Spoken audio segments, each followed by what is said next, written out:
Good morning to all. Welcome to the TSN school. Today I am going to explain class 6 science chapter number 10. The name of this chapter is motion and measurement of distance. Today I am going to explain 10.6 measuring the length of a curved line.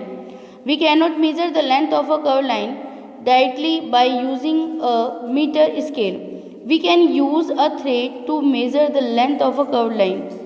हम कभी भी directly वक्र रेखा की जो लंबाई है वो metre पैमाने से नहीं नाप सकते।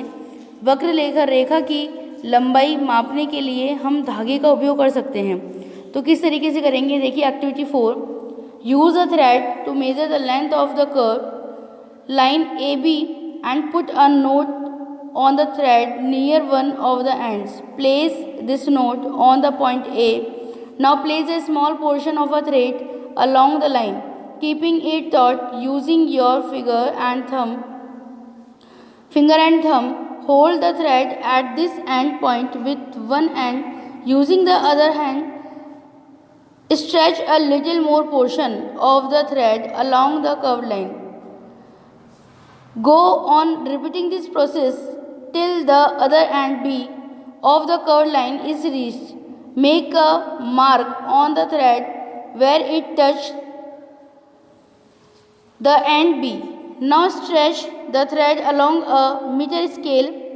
Measure the length between the note in the beginning and the final mark on the thread. This gives the length of the curved line AB. We see that we need a lot of care to ensure that we are measuring distance and length correctly, and we need some standard units and device with which we measure this distance and can convey a result to other. Activity जो 4 है बेटे, उसमें हम क्या करेंगे, जैसा कि हमें डायग्राम के अंदर एक कर्व लाइन शो की गई है ए बी, उसकी लंबाई को नापने के लिए हम किसी धागे का उपयोग करेंगे। धागे के एक सिरे पर गांठ बांधेंगे, इस गांठ को पॉइंट ए पर रखेंगे।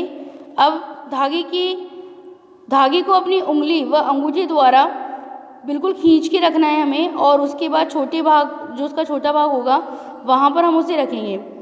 अब इस बिंदु पर जो पॉइंट हमने लिया है वहाँ पर हम एक हाथ से धागे को पकड़ेंगे और दूसरे हाथ से धागे के थोड़े से भाग को जो कर्व लाइन है उसके अकॉर्डिंग हम उसके ऊपर रखेंगे। इस प्रोसेस के लिए हम क्या करेंगे कि जो पॉइंट बी है वहाँ तक लेके जाएंगे इस प्रोसेस को, और उसके बाद में हम एक पॉइंट नोट डाउन कर लेंगे, वहाँ पे एक पॉइंट लगा देंगे। अब इस धागे को हम क्या करेंगे, जो हमारे पास में मीटर स्केल है उसके ऊपर रखेंगे और उसके बाद में इसको मेज़र करेंगे। जो धागा है उसके स्टार्टिंग के अंदर जो गांठ बंधी हुई है, इस पर हम उसका लास्ट पॉइंट जो होगा उसके बीच की, मतलब कि फर्स्ट पॉइंट और लास्ट पॉइंट जो है उसके बीच की लेंथ को हम नोट डाउन कर लेंगे। यही जो है वो कर्व रेखा की लंबाई होगी। ओके, नाउ नेक्स्ट है 10.7 moving things around us. Think of some objects you have seen recently. List them in table 10.4. A school bag or mosquito and the table and the people sitting on desk. People moving about, maybe butterfly, dog, cow, your hand, a small baby, a fish in water, a house, a factory, a stone, a horse and a ball, a bat, a moving train, a sewing machine, a wall clock on the hand of a clock. Make your list as large as you can. आप अपने चारों तरफ जितनी भी ऐसी वस्तुएं हैं जिनमें कि मूवमेंट हो रहा है, आप उनकी लिस्ट बनाइए।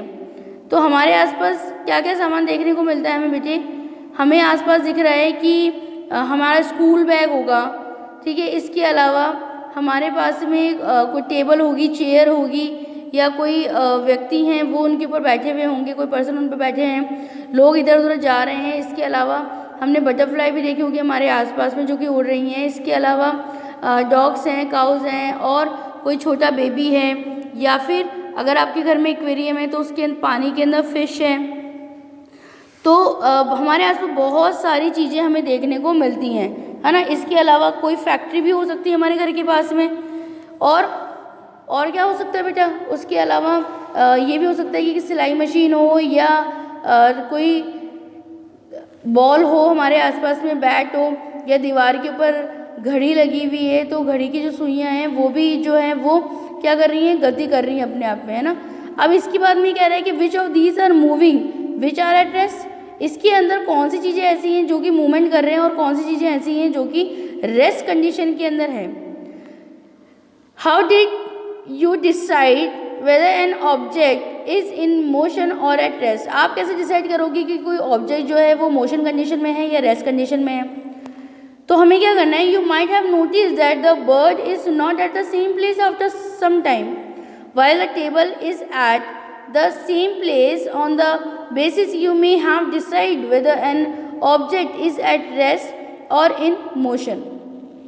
आपने देखा होगा कि जो बर्ड होती है वो बहुत समय तक किसी एक जगह के ऊपर तो दिखाई नहीं देती है हमें, है ना। और जबकि हमारे पास में अगर टेबल है तो जब तक हम उसे नहीं उठा लेते या हम उसे कहीं पे शिफ्ट नहीं करेंगे तब तक वो मेज उसी स्थान के ऊपर रहेगी।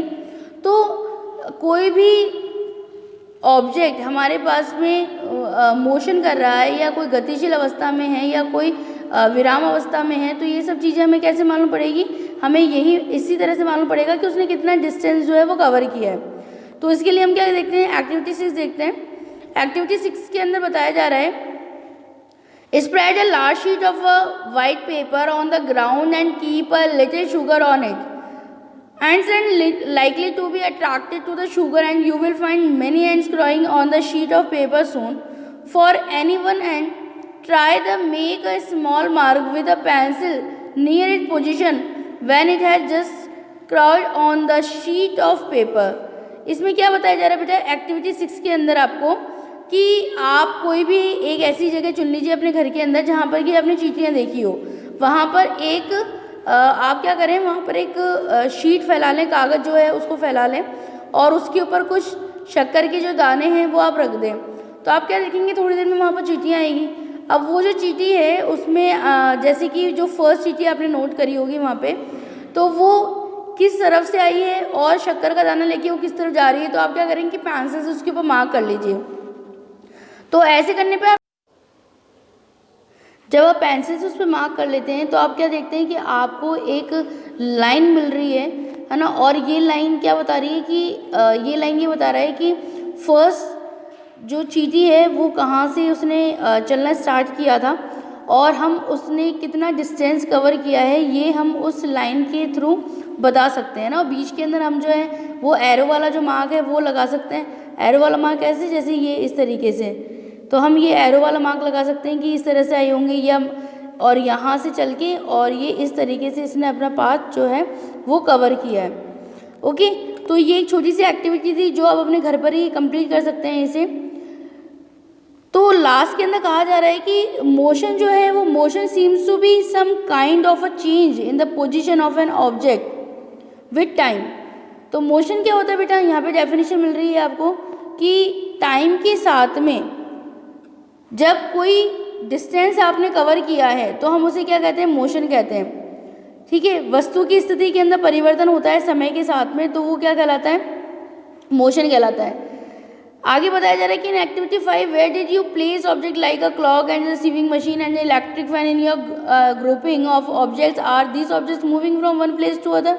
आपको क्या लग रहा है कि ये जितने भी ऑब्जेक्ट हैं वो एक स्थान से दूसरे स्थान पर जा रहे हैं क्या?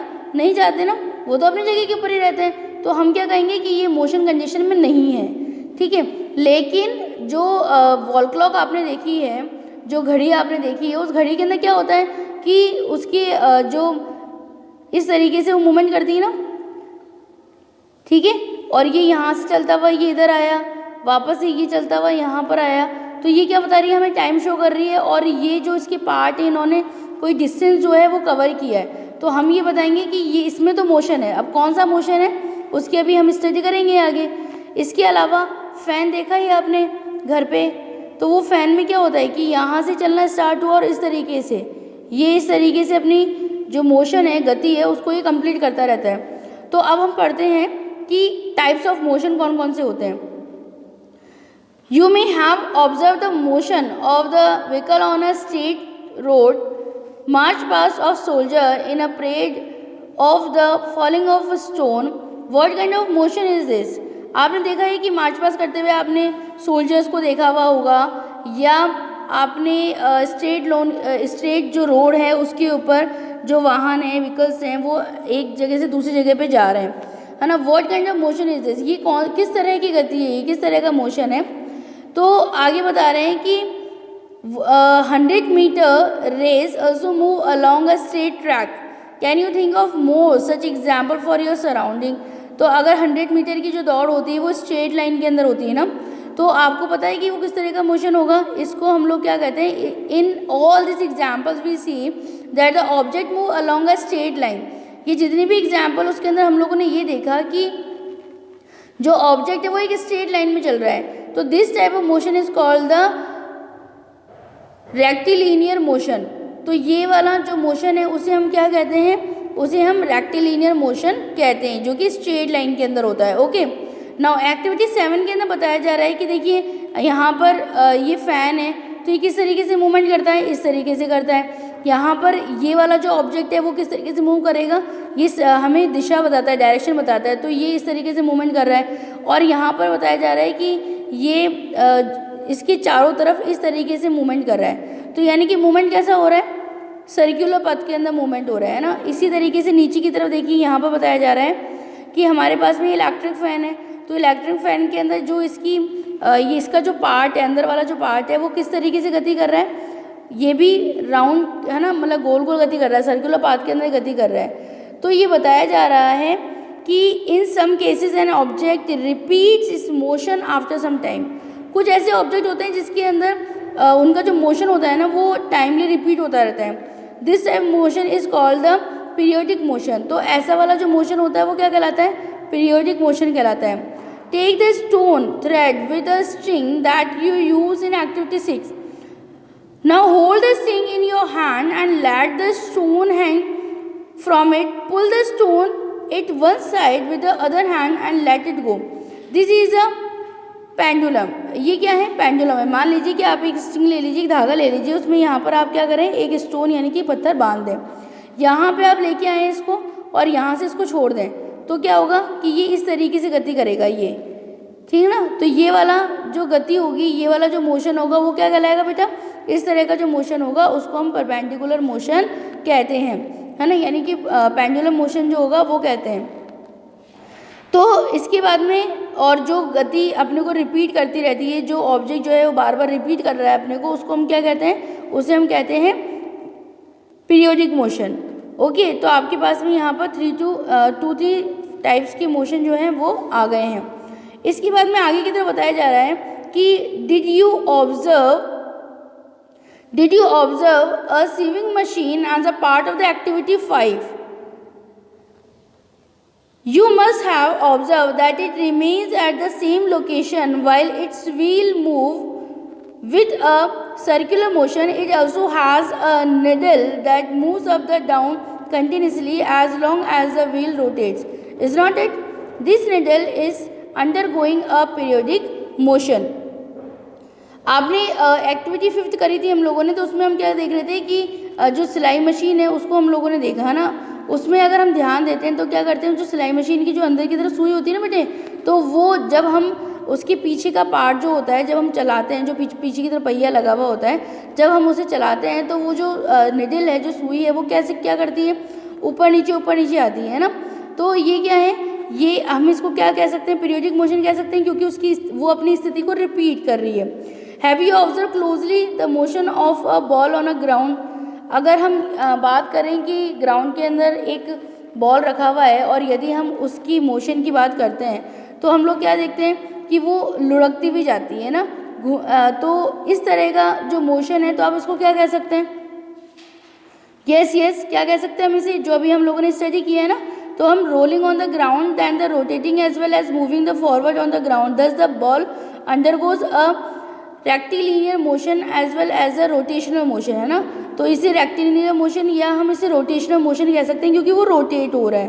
तो we did many measurement activities are discuss some kinds of motion. तो हम लोगों ने इस चैप्टर में बहुत सारी एक्टिविटीज़ करी हैं और तरह तरह के मोशन को समझने की कोशिश की है।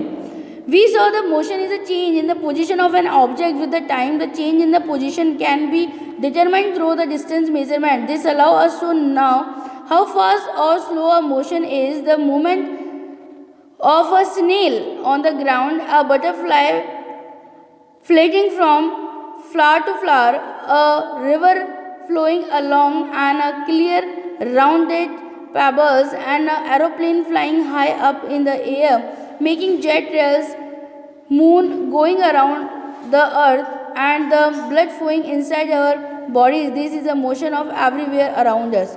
यदि हम मोशन को ढंग से समझना चाहें तो हम बहुत समरी टाइप में हम इसको ये कह सकते हैं कि जो मोशन होता है वो हमने तरह तरह का देखा है, और इसके अलावा हम लोगों ने डिस्टेंस जो है उसको भी कवर किया है, डिस्टेंस के बारे में भी स्टडी की है।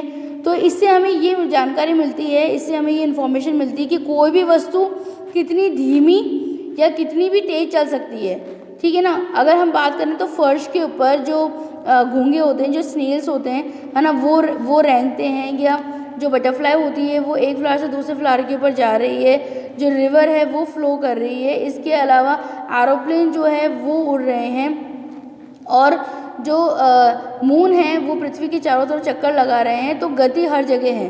अगर हम हमारे इनर बॉडी की बात करें तो जो ब्लड है वो हमारी बॉडी के अंदर फ्लो हो रहा है, तो इसका मतलब कि जो मूवमेंट है, जो गति है वो सब जगह है, मोशन जो है वो सब जगह है।